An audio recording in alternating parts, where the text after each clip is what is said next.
Antes de empezar vamos a definir algunos términos para que se entienda las palabras que voy a utilizar.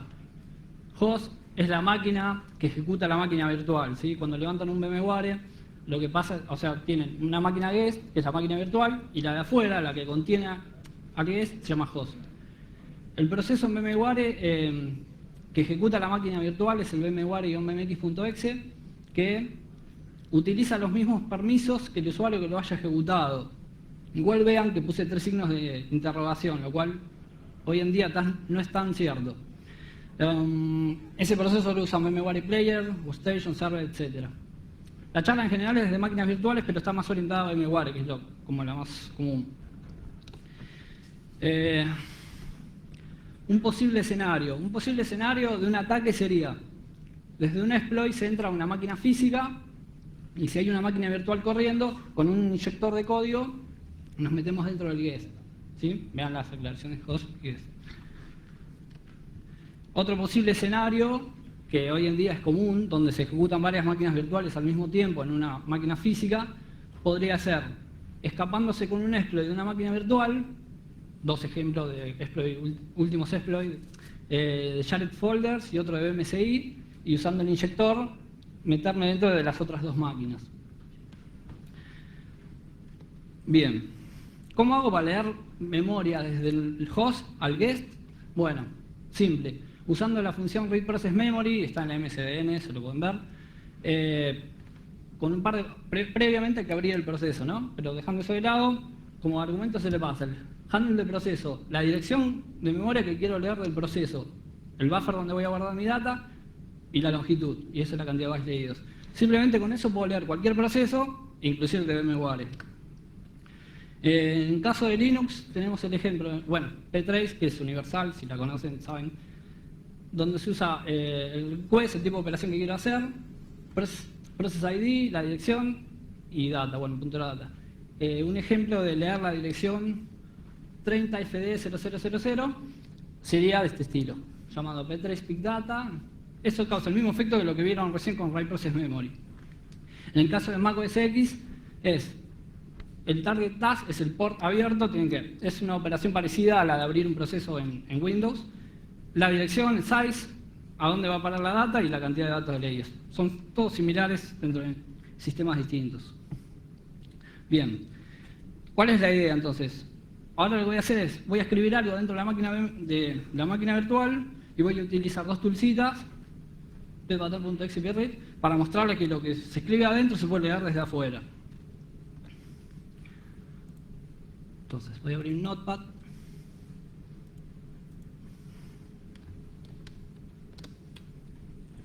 Sí, ¿no? Voy a escribir la palabra ecoparty. Y ahora vamos a hacer lo siguiente.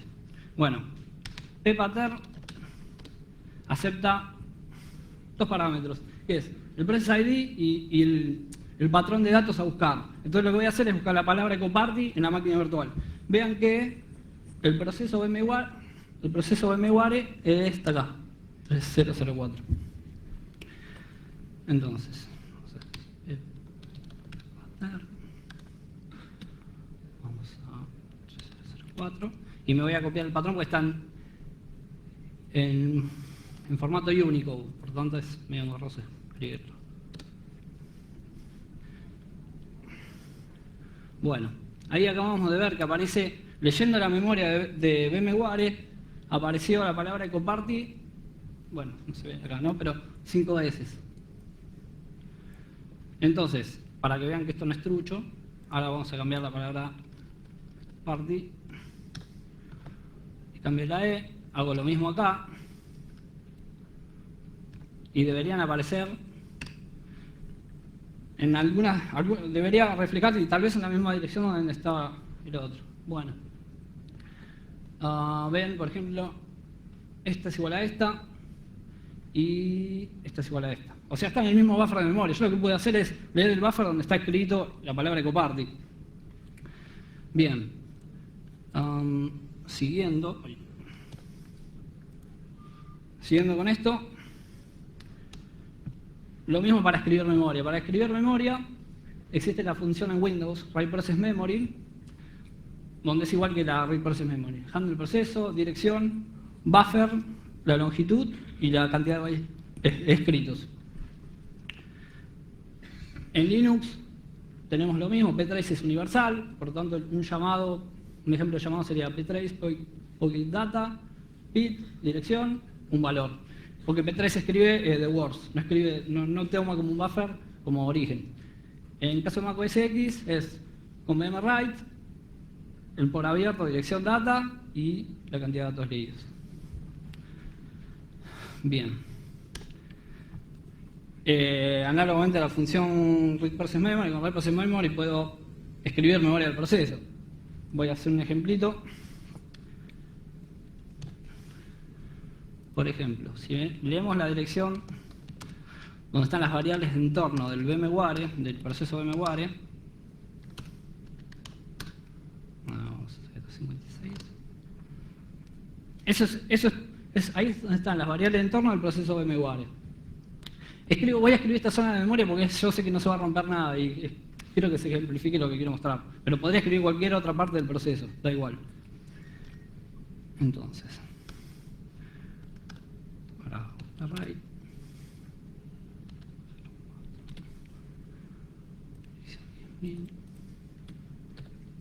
Estas son toolcitas internas, ¿sí? Que están hechas usando estas funciones que les expliqué.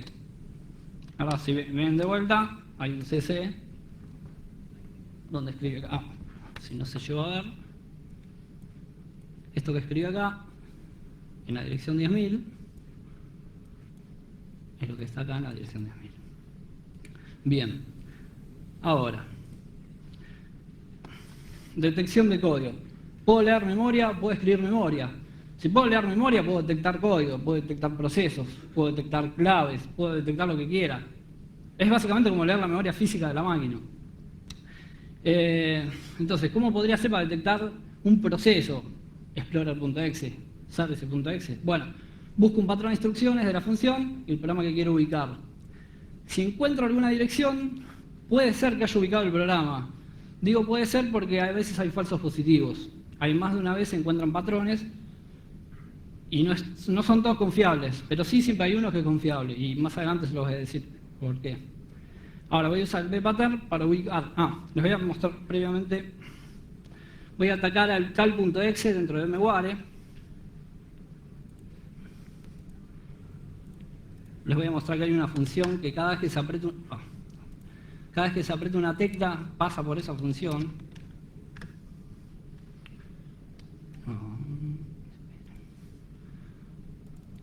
Tengo los machetes acá.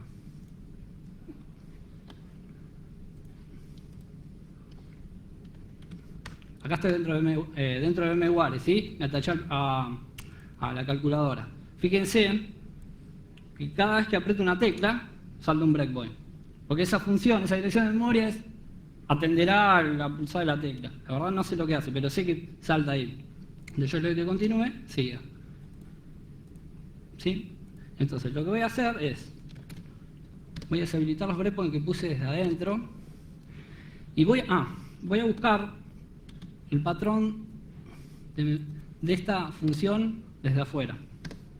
Esto que ustedes ven acá, esta función la que estaba brequeando recién, bueno, está repetida. Lo que voy a hacer es buscarla desde afuera. Vamos a ver qué pasa.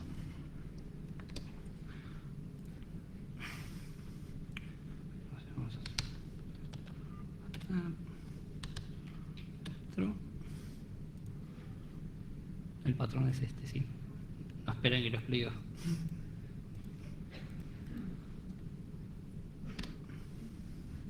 El bpattern lo que hace es barrer todo el mapa de memoria del proceso y mostrar las coincidencias. Fíjense que apareció 3 veces esa función, lo cual es una función de cal.exe. Es raro que aparezca 3 veces, pero fíjense una cosa, antes que yo siga, es que esta función, fíjense la parte más baja de la función, 360, está 2 veces acá. Lo cual podría pensar que esta no es tan cierto. Un poquito más adelante les voy a explicar por qué. Entonces lo que voy a hacer es, a estas coincidencias a estas direcciones donde encontré, voy a escribirle un breakpoint desde afuera, ¿sí? Un breakpoint es un valor, es CC. Entonces yo si escribo un CC desde afuera va a pasar lo mismo que pasaba cuando escribí el breakpoint desde adentro, lo cual ya estoy inyectando código.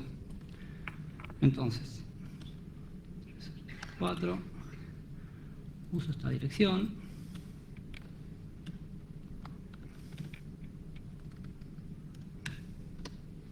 Y lo mismo para la otra dirección.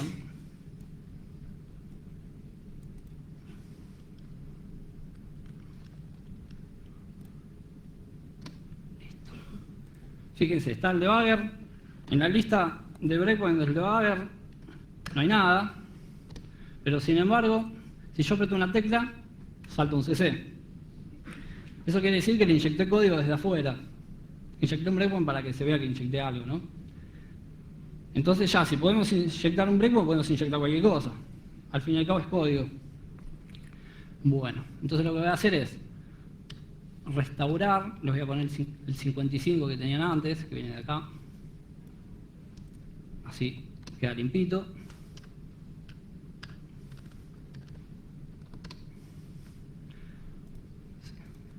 Si vemos acá, esto ya se restauró. Fíjense que en la dirección, cuando antes había un 2360 y un CC, ahora un 2360 y un 55. Restauré lo que hice recién. Ahora,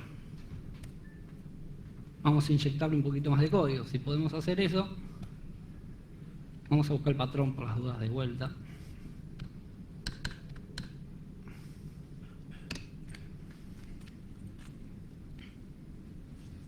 Fíjense que no cambió, sigue estando en el mismo lugar. Entonces, ahora, de vuelta vamos al proceso, vamos a poner la dirección.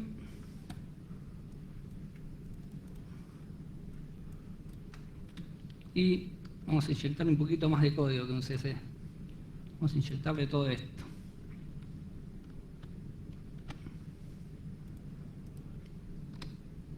Y lo mismo para la otra dirección.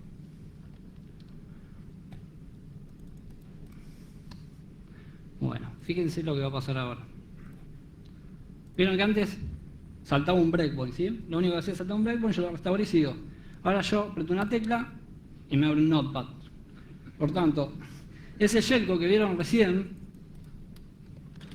a modo de información, van a ver, por ejemplo, está escrita la palabra notepad, ¿sí? Hay un codiguito se dedica a eso. Podría haber ejecutado cualquier cosa, un ejemplo como para que se note lo que se puede llegar a hacer. Bien. Siguiendo. Bueno, acá esto lo descubrí cuando estaba haciendo esta presentación, lo cual fue un tanto frustrante, pero no es que no se pueda seguir haciendo, es lo mismo.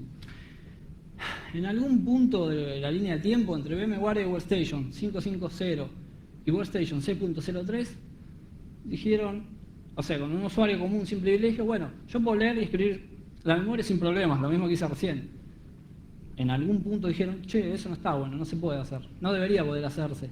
Entonces lo que hicieron es que, como por lo menos, tengas que ser parte del grupo VMware para poder hacer eso. Un administrador como soy en este momento, sí.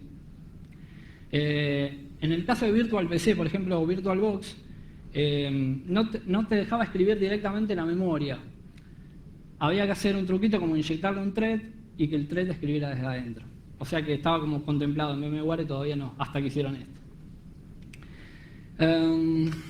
Bueno, ya que puedo inyectar código, digo, bueno, ¿con qué privilegio lo ejecuto? Porque podría inyectarlo tanto en el Explorer.exe como en el kernel. Bueno, entonces, para mí una buena opción, perdón, el usuario sin privilegios sería el Explorer. En el caso del System podría ser, siempre hablando de Windows, ¿no? Windows como guest. Services.exe, el SAS, SBChost, que son servicios que están siempre corriendo. Tendría que poder inyectarlo en algo que está siempre. Y en el kernel podría agarrar algún driver o usar los que el mismo VMware mete, que son hgfs.sys o msi.sys. Bueno, una opción viable, por lo menos a mí me gusta, y de hecho la usé en el módulo de Impact, es ejecutar código a nivel de usuario system. En Windows me inyecto en el services.exe En Mac OS X, el proceso MDNS Responder está bueno, va a ser lo mismo. Y en Linux podría ser el kernel o el SSHD o algún otro servicio que esté siempre. Pero como Linux lo recompilan todo el tiempo, es como un poquito más difícil encontrar patrones que estén siempre. Bueno, ahora los problemas o cosas a tener en cuenta cuando se inyecta código. Son varias, pero más o menos las más sobresalientes son hacer un buscador de patrones que corran el host, el ppattern por ejemplo. Nos vamos a encontrar con paginación interna del proceso de VMware. Quiere decir que yo leo la memoria de VMware y, por ejemplo, si en la dirección 10.000 hasta la 20.000, tendría que pensar que voy a tener un pedazo de explorer.exe todo junto. No, es mentira. Es igual que la memoria física. El sistema operativo adentro pagina y yo puedo tener una página de explorer.exe acá y la próxima acá. Por tanto, tengo que tener un poco de cuidado cuando inyecto código grande. Tengo que particionar el shellcode debido a eso. Voy a tener problemas de concurrencia, depende de dónde me inyecte. Y hay una cosita que no sé si es tan importante, pero es después restaurar la memoria del proceso. El buscador de patrones, bueno, obviamente tiene que correr en el host. El código puede ser hecho en cualquier lenguaje. Esto está hecho, el bpattern está hecho en C, porque obviamente es rápido y bueno. Pero podría estar hecho en Python, en Java, lo que sea. Obviamente tiene que llamar a las funciones, a la función read process memory o alguna parecida. Bueno, el buscador, cuanto más inteligente sea mejor. Debería ser así, porque buscar un patrón fijo, lo que puede hacer el proceso es que si lo recompilaron o algo, varíe las direcciones o varíe tal vez una instrucción. Entonces estaría bueno que el buscador de patrones sea un poquito inteligente, que desensamble y analice un poquito y en base a eso diga, este proceso es este es otro. Un escenario común en Linux vendría bien un buscador de patrones inteligente, ya que Linux cambia todo el tiempo. Paginación interna. Bueno, esto es lo que yo les decía, que la memoria de los procesos no está continua, están divididos en páginas de 4K, ya que el operativo adentro maneja páginas de 4K, pero puedo confiar en los 12 bits menos significativos, que es lo que les mostraba recién. Las direcciones terminaban con 360. Y por ejemplo, la función printf dentro de, no sé, program.exe está en 40.10.17, un ejemplo. Cuando yo leo el VMware desde afuera, lo que voy a encontrar es otra edición cualquiera, pero esta parte va a coincidir. Y si el patrón coincide y los 12 bits menos significativos coinciden, es bastante probable que sea lo que estoy buscando. Bueno, un gráfico así más o menos explicativo sería mapa de memoria de VMware, una dirección arbitraria cualquiera, y decir, bueno, si yo tomo una foto de la memoria en un momento dado de VMware, podría tener que la página 22 está consecutivamente, o sea, la página 23 está consecutiva a la 22 en lsa.exe y la próxima, no sé. Se podría dar la situación al revés, donde services.exe la página está en la página 34 y la 35 sigue acá, lo cual no están consecutivos. Y SBC host, explorer.exe pueden estar en cualquier lado. Por tanto, no es, lo único que puedo confiar es en bloques de 4K. Bien, particionar el shellcode. Sabiendo que no hay continuidad, lo que tengo que hacer es separar el shellcode en dos partes, el código que voy a inyectar, ¿sí? La primera parte va a ser elijo una función a la cual inyectar, como la que mostraba en cal.exe, y la uso como trampolín. Quiere decir que uso los mínimos bytes posibles para que esa instrucción salte a mi código. Y la segunda parte, donde voy a poner todo el código posta, el código grande, va a ser una zona no usada del proceso. Entonces yo detecto el patrón. Tengo que detectar dos patrones. La función trampolín y la parte del programa no usada, alguna función, donde yo pueda agregar todo el resto del código. A nivel de paso sería, la primera parte escribo la instrucción call y la segunda salta al shellcode, ¿no? El ejemplo sería así. Por ejemplo, uso como trampolín esta dirección de memoria, suponiendo que es program.exe. Del mismo program.exe, esto es todo el mapa de memoria del program.exe. Meto el shellcode ahí, entonces en el momento que el programa pase y ejecute esta función, lo que va a hacer son 5 bytes, instrucción call. Piso esa partecita, salta ahí, instalaré lo que tenga que hacer y después la voy a restaurar, como les voy a decir ahora. Bien, concurrencia. Esto depende de donde inyecte el código. Pero la idea es que la idea es inyectar código en una función que se use todo el tiempo. No sé, en service.exe que pase todo el tiempo, ejecute mi instrucción e instale un agente, por ejemplo. Entonces, lo que tendría que hacer es poner una barrera que evite la ejecución de código más de una vez. No quiere decir que esté mal esto, pero es prudente. Puedo usar una solución muy básica, sería usar memoria del proceso como semáforo. Podría ser semáforos reales, pero digamos, esto sería como más escalable, lo podría hacer tanto para Mac, Linux o lo que sea.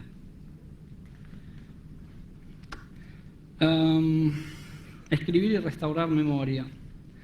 Bien. Esto es más o menos simple.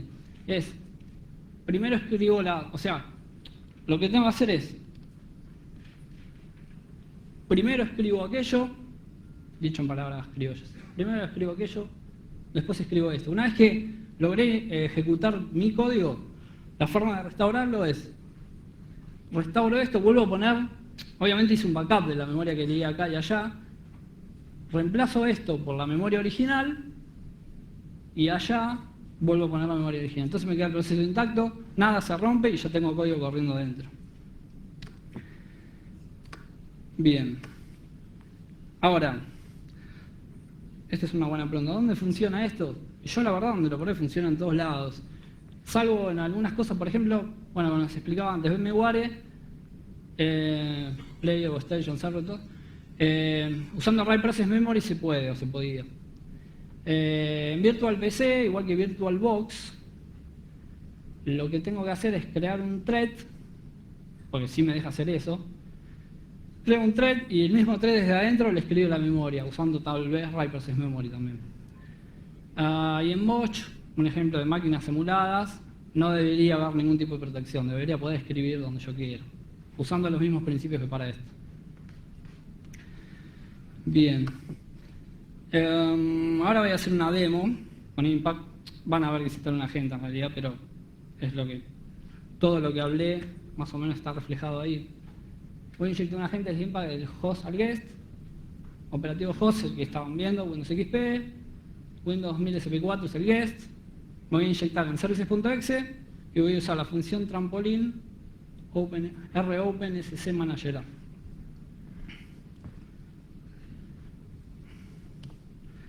Entonces, bien, este agente esto que ven acá en azulcito, es un agente corriendo en el host, ¿sí? O sea, va a ser la misma función de lo que hizo las tools, pero todo desde un módulo de Python dentro de Impact, ¿no? Entonces, vamos a tirarlo, vamos a buscar el módulo de inject.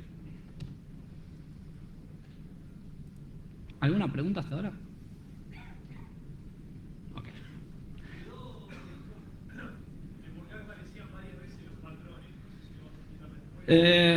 Bueno, en el cal.exe es como un ejemplo, no sé, es como que lo tiene cacheado en algún lado y aparece más de una vez. De hecho, aparecía 2 veces. Si yo piso el segundo, cuando cierro el cal, está todo bien. Cuando vuelvo a abrir un cal no tiene nada en esa posición de memoria, está normal. Si yo pisaba la dirección primera, después la restauré, pero si la pisaba, cada vez que ejecutaba el cal.exe, estaba la memoria que yo había escrito. Está como cacheado. En el caso, no sé, como por ejemplo, en el services.exe aparece una vez el patrón. Sí, si no sería medio difícil, porque yo piso todo y se rompe todo y no sirve. Sí. Del mismo proceso. Desde afuera. ¿La distancia? Bueno, sí.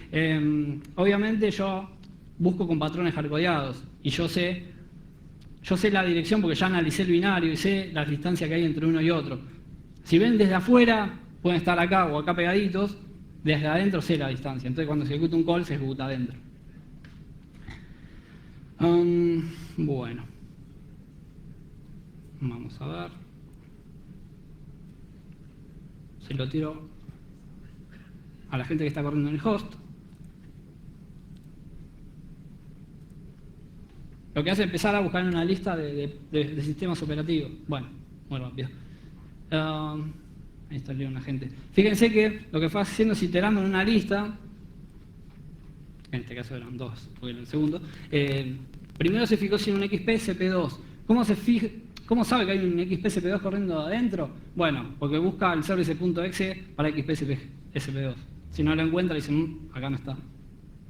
Por eso lo que le decías del buscador de patrones tiene que ser inteligente, porque puede tener falsos negativos.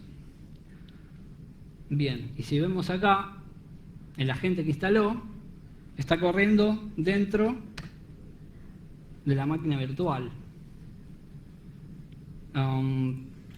Y para confirmar esto, que es así, voy a sacar un screenshot.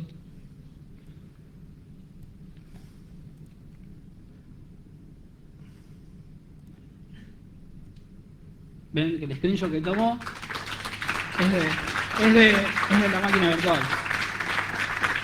Así que bueno. Bueno. Si tienen alguna pregunta más. Sí. ¿Cómo? No llegué a probarlo. Pero debería ser lo mismo, porque son básicamente procesos que corren junto a otros procesos. Como explicaba antes, VMware en un punto dijo, esto no está bueno. Y dijeron que, por ejemplo, el usuario guest, o un usuario común, pero el usuario guest dice, no, vos no tenés los mismos privilegios que yo.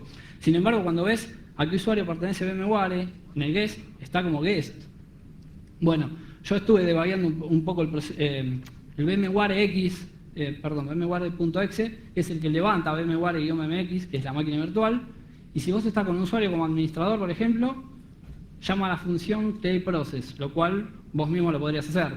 Pero y ahí es donde le pasa, ahí no hay problema, pero si estás con un usuario sin privilegios, llama a una función que desconozco y levanta el proceso mágicamente. Lo tengo que forcear un poco más, pero realmente es interesante lo que hicieron. VirtualPC y VirtualBox, al menos hasta ahora, no es mucho más que inyectar un thread y que haga Write Process Memory, es lo mismo. Básicamente la técnica es la misma. Bueno, ¿alguna pregunta más? Sí.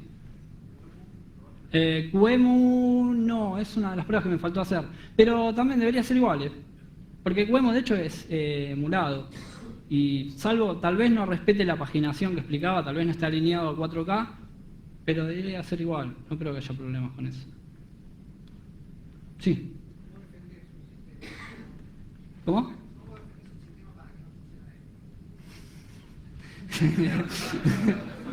Bueno, muy buena pregunta.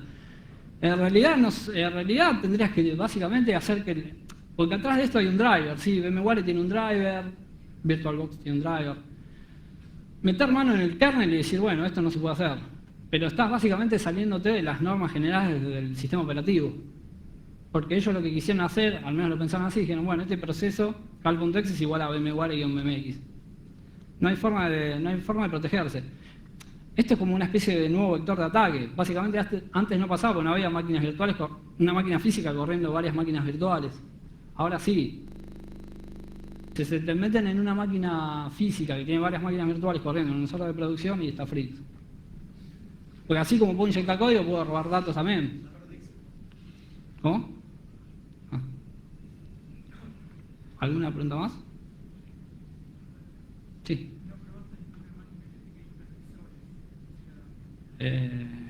¿VMware no tiene? ¿Seguro? ¿VirtualPC? ¿VirtualBox? Obviamente hay máquinas dedicadas donde, no sé, las IBM no sé cuánto, que no, en eso no tengo la infraestructura para probarlo. Pero en ese caso sí. En ese caso sí, debería ser, porque básicamente tenés la máquina física corriendo a otras máquinas y tiene todo el control la máquina física. ¿Te pueden decir que esto es una vulnerabilidad? No. Yo para mí no, pero qué sé yo. Podés hacer lo mismo. El ataque básicamente antes era, vos estabas en una red y atacabas muchas máquinas. Ahora estás en una máquina física y atacás muchas máquinas. Pero tenés que tener una cuenta de administrador dentro de la máquina host, ¿no? No. O sea, con una cuenta que vos podés atacar una... Ojo. Por ejemplo, Si tenés un usuario, el usuario Pepito, corriendo 3 máquinas virtuales, entró en internet, le mandaron un mail, vos le pauneaste la máquina, aplicando este inyector, te metés en las 3 máquinas. Está bien, pero si bien un administrador levanta un VMware en una máquina, yo después me logueo en esa máquina. Con otro usuario. Con un usuario No. normal. Sí. No, ahí ya no, porque ya están en otro, son otros usuarios distintos. Para escribir en la posición de memoria. Claro. Sí. Nada te quita que no tires un exploit, que hagas un privilege escalation y te metes en la otra, ¿no? Bueno, sí. En algún momento mostraste que tenían 3 clientes, 3 máquinas virtuales corriendo. Máquinas virtuales, una sola. Bueno, pero la pregunta depende de más o menos lo siguiente. Sí. Tengo muchos servidores virtuales, ¿no? Muchas máquinas virtuales corriendo. ¿Hay posibilidad de leer o escribir la memoria ¿De todas? Sí. de una máquina virtual, leer la memoria de otra máquina virtual? Que compartan memoria, decís. En realidad ya dependería de la forma de implementación de la máquina virtual. Pero sí, leer memoria puedo leer de las 3. No desde adentro de una hacia la otra, no. Hay otros sistemas de comunicación, por ejemplo BMSI, que es una red interna entre máquinas que no usan red física, que ahí salió una vulnerabilidad hace poquito, de hecho, de eso. Pero no, desde una de adentro hacia otra de adentro, creo que no. No se podría, si no sería un bug posta eso. Sí. Sí.